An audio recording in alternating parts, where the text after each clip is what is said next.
Alright guys, I wanted to do a video report on this BPI lawsuit against ABC News and some others listed in the lawsuit.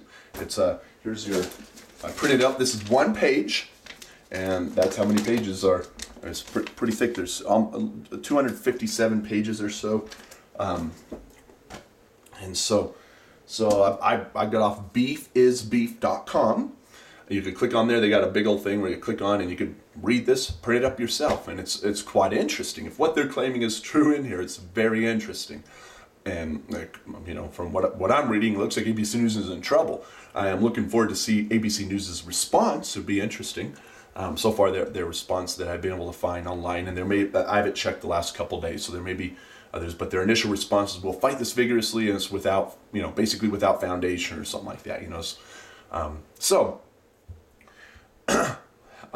Now, I just want to, as you know, on my YouTube channel, I have two reports on pink slime and referring to beefisbeef.com to get the other side of this story, not just to believe the one side. Sure, that's fine to get one side of the story, but let's get BPI's response. And here BPI is giving one side of the story in a lawsuit. I'm interested in ABC News's response, and as I should be. And so we should be interested in both responses.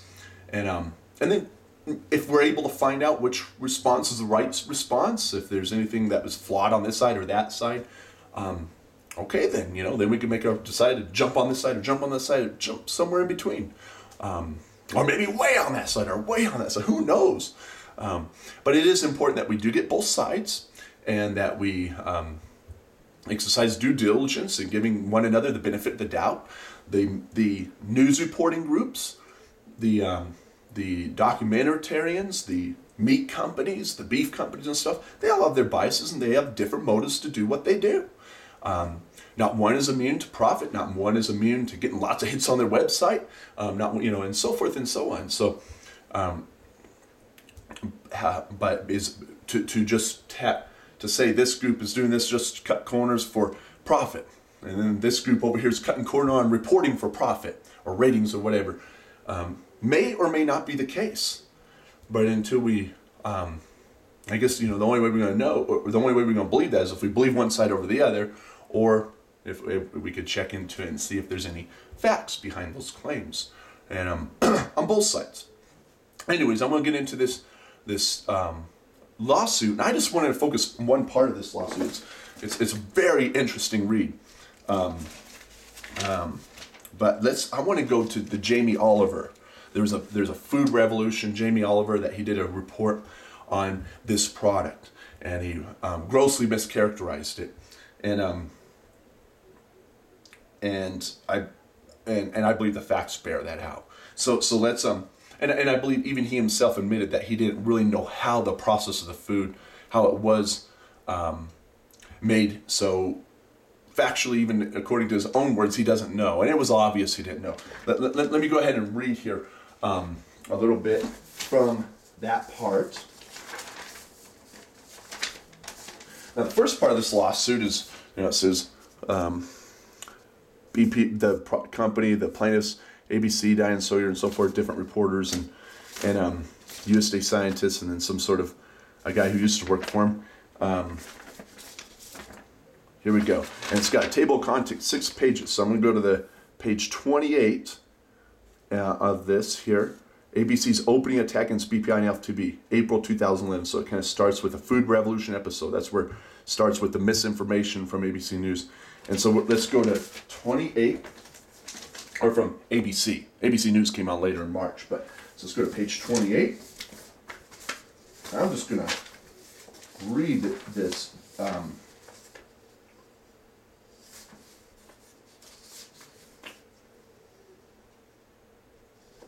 Okay, so let's just start here. Okay.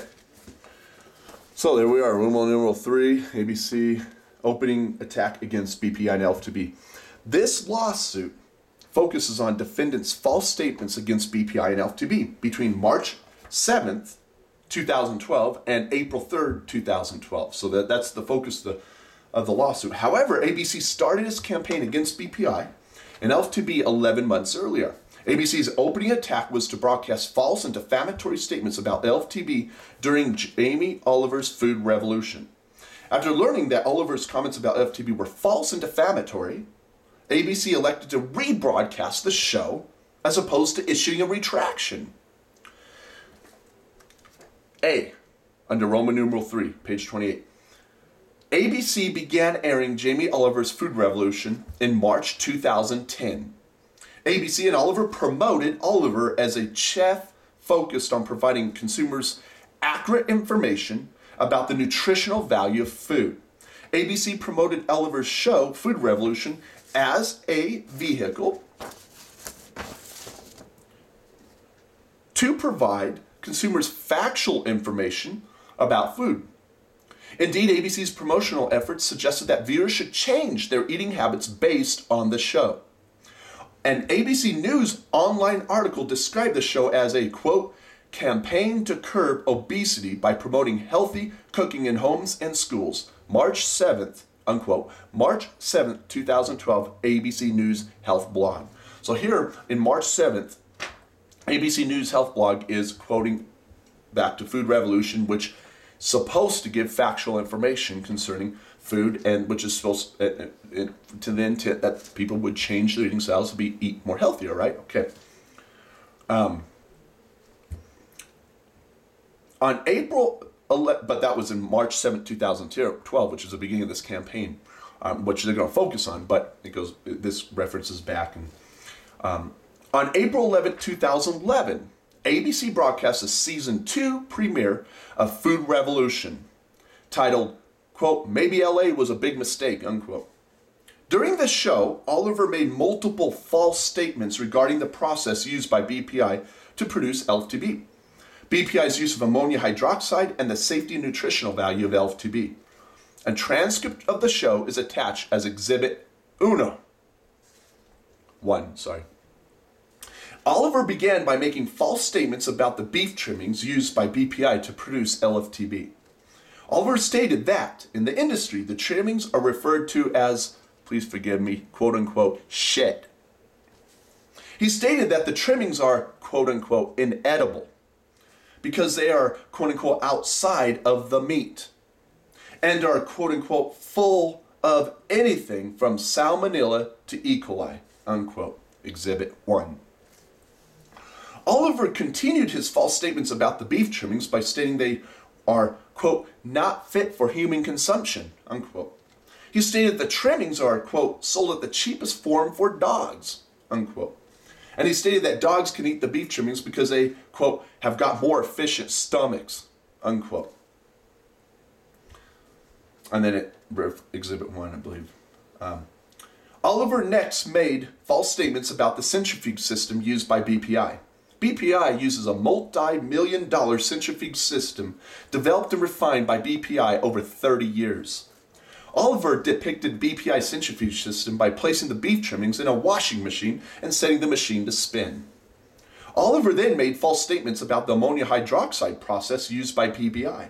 In BPI's process, a puff of ammonia gas is introduced, measured by parts per million, to increase the natural pH level of the meat. Ooh, blurry, come back to me. There we go. Oliver's demonstration of the process indicated that BPI uses household ammonia to, quote, wash, unquote, the beef trimmings. Oliver stated that BPI washes, quote, lean bits of beef, unquote, in a, quote, water and ammonia solution, unquote, and falsely demonstrated this process by using large volumes of the solution. And Exhibit 1, I believe ID, that is a abbreviation for referring back to that same exhibit as before. Anyways, the objective of Oliver's false statements was to convince consumers that LFTB was an unsafe and unhealthy product. He wanted to convince consumers that LFTB was a, quote, pink slime, unquote, made from trimmings fit only for, quote, unquote, dogs, and that BPI made them edible only by washing the trimmings in household ammonia. AMI informs ABC of false and defamatory statements. So they told ABC this way back on April 19th, 8 days after the air of this broadcast. On April 19, 2001, J. Patrick Boyle, president and CEO of the American Meat Institute, AMI, sent a letter to ABC informing the company that it had broadcast false and defamatory statements regarding LFTB. April 19th AMI letter, Exhibit 32. AMI is the nation's oldest and largest meat and poultry trade association. AMI is dedicated to increasing the efficiency, profitability, and safety of the meat and poultry trade worldwide. AMI explained to ABC that Oliver's statement about the, quote, manufacturing of LFTB, which he dubs pink slime, are false and malicious, unquote. AMI then provided ABC accurate information regarding LFTB and BPI's process for producing LFTB. Among other things, AMI explained that the beef trimmings used to produce LFTB are not, quote unquote, inedible and are not intended for dog food. AMI explained that the same type and quality of beef trimmings used to produce LFTB are also used directly in ground beef production and for cooking operations, pizza toppings, soups, chilies. AMI further explained that the trimmings are of the same quality and wholesomeness as all other meat and trimmings taken from the bovine animal, and that the trimmings are produced under continuous inspection by USDA personnel. And that references, I believe, the same exhibit, 32. AMI then explained to ABC that the food-grade ammonia hydroxide used to produce LFTB is not similar to the household ammonia used in Oliver's depiction. AMI explained that ammonia hydroxide, quote, is used in a variety of other processed foods such as baked goods, gelatins, puddings, and cheeses, and can occur naturally in foods, unquote. Same exhibit. Finally, AMI explained to ABC that it should consult a quote-unquote USDA fact sheet developed by the Agricultural Marketing Service for additional information. The fact sheet explained that 1. Only beef that has met the FSIS safety inspections requirements is eligible for school lunches. 2. All ground beef products are routinely tested for safety by the National School Lunch Program. 3. The USDA has zero tolerance for Salmonella and E. coli. 0157:H7. In all school lunch beef products, including all products containing LFTB. And 4. The FSIS and FDA consider ammonium hydroxide to be generally recognized as safe for food. January 7, 2010, USDA Fact Sheet, Exhibit 40. Now, how did ABC react to giving the more accurate information? ABC's reaction to its broadcasting of false and defamatory statements. ABC's reaction to learning that it had broadcast false and defamatory statements about LFTB is telling. ABC did not issue an apology. ABC did not issue a retraction. ABC did not insist that Oliver correct the various false statements he presented during his show. Instead, after learning that Oliver's Food Revolution episode contained multiple false and defamatory statements, ABC broadcasts the episode again. On May 30th, 2011, ABC ran the full episode again and thereby knowingly rebroadcast all of the false and defamatory statements made by Oliver.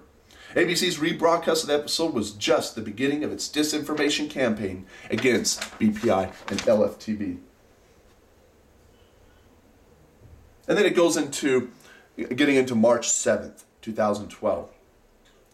And so we are going to stop there for now. Got to head on out. That should hopefully whet your taste for what's to come next. And there's some other very interesting, the history of BPI, the history of this process, get into a lot of detail about that and the approval of the process. Was it really approved by Joanne Smith, as ABC News claims? Was it approved at the, against USDA scientists or whatnot, and so forth. So was it really as bad as ABC News made it in their 3-minute segment, and that then became, went on from there. So, and did they ever correct the information that they reported? Okay, all right, take care, guys. We'll see.